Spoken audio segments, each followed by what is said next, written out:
암 괜찮고 말고.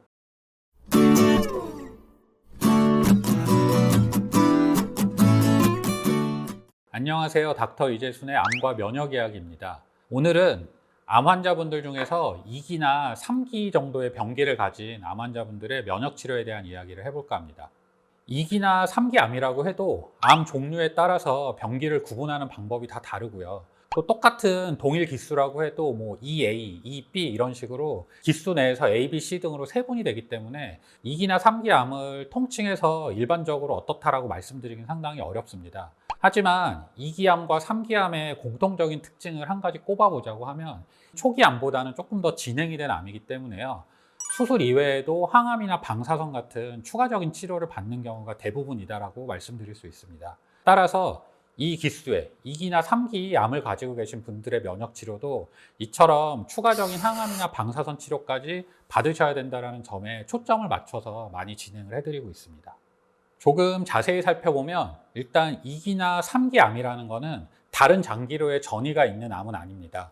원발암 하나만 가지고 있는 암이 2기나 3기 암이지만 임파선 전이가 있다거나 혹은 임파선 전이가 없다 하더라도 암의 크기가 매우 크거나 혹은 치면 깊이가 아주 깊은 그런 암들이 2기나 3기 암에 해당이 됩니다. 혹은 이 모든 게 동반이 된 암일 수도 있고요.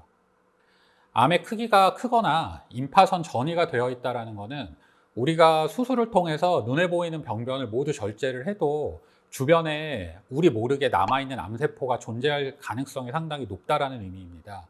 따라서 이런 암세포가 남아있게 되면 시간이 지난 후에 결국 이 암세포가 자라서 다시 암을 발생시키는, 결국 재발이 될 위험성이 상당히 높은 기수가 2기나 3기 암이 되고요. 따라서 이런 눈에 보이지 않는 암세포 같은 잔존암을 완전히 없애기 위해서 수술 후에 항암이나 방사선 치료를 하고, 경우에 따라서는 수술 전에 선행 항암을 하는 경우도 있는 기수의 암들이 바로 이 2기나 3기 암이라고 이해를 하시면 됩니다. 아무래도 재발이나 그런 재발률이 0기나 1기 같은 초기암보다는 높을 수밖에 없는 게 이 2기나 3기 암이고요.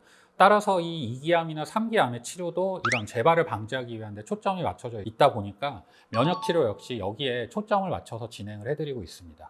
이런 병기의 환자분들은 뭐 선행항암을 하시는지 수술 후에 뭐 후행으로 항암이나 방사선을 하시는지에 따라서 조금 차이가 있을 수는 있지만, 기본적으로 표준 치료가 진행되는 동안은 암의 재발과 치료 효과를 좀 극대화하기 위해서요, 고농도 비타민 C나 다른 면역 주사를 이용해서 집중적으로 치료를 권하고 있고요.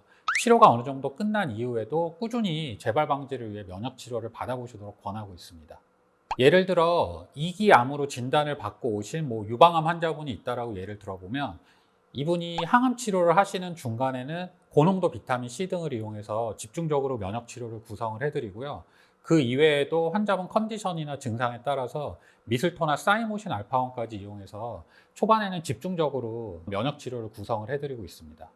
이후에 이제 뭐 환자분의 컨디션이나 항암 중에 발생하는 여러 가지 부작용 등을 잘 살펴보면서 뭐 추가적인 치료나 혹은 하고 있는 면역 치료의 횟수 등을 조정을 해드리기도 하고요. 표준 치료가 어느 정도 끝나신 다음에는 재발 방지를 위해서 그대로 면역 치료를 끌고 가는 경우도 있고, 횟수를 조금 줄여서 한 6개월 정도 이상은 장기적으로 치료를 하도록 말씀을 드리고 있습니다. 보통 이제 환자마다 개개인의 차이가 있기는 하지만요, 저 같은 경우는 환자분들 어떤 편의성이나 그런 치료의 편리함을 조금 중시를 하는 편이라서 뭐 항암이나 방사선 같은 표준 치료 중에는 고농도 비타민 C를 중심으로 해서 미슬토나 사이모신 알파원까지 집중적으로 치료를 권하고 있고요. 이제 표준 치료가 어느 정도 끝난 다음에는 간단하게 저희가 적용할 수 있는 사이모신 알파원이나 미슬토 등을 6개월 이상 지속하시도록 말씀을 드리고 있습니다. 그리고 또 6개월이 지났다고 해서 치료가 종결되는 건 아니고요. 환자 컨디션 등을 따라서 1년 정도 이상 꾸준히 유지를 하는 게 좋다라고 말씀도 드리고요. 유방암의 경우에는 뭐 표적 치료나 호르몬 치료 대상이신 분들 같은 경우엔 이 치료 기간이 상당히 길어지게 되거든요. 뭐 2년에서 길게는 5년 정도까지 치료가 이어지는 경우도 있기 때문에 이 시기에 있는 환자분들은 그냥 간편하게 적용할 수 있는 미슬토나 사이모신 알파원을 같이 꾸준히 유지를 하시는 게 도움이 된다고 추천을 드립니다. 오늘은 2, 3기 병기에 해당하는 암 환자분들의 면역 치료에 대한 이야기를 해보았는데요. 아무래도 수술만으로 끝나는 0기나 1기 같은 초기암 환자보다는 치료도 조금 더 길어지시게 되고 재발 방지에 초점을 두셔야 되기 때문에 그런 쪽으로 면역 치료를 받아보시는 게 도움이 되실 것 같습니다. 이상 암과 면역 이야기의 이재순이었습니다. 감사합니다.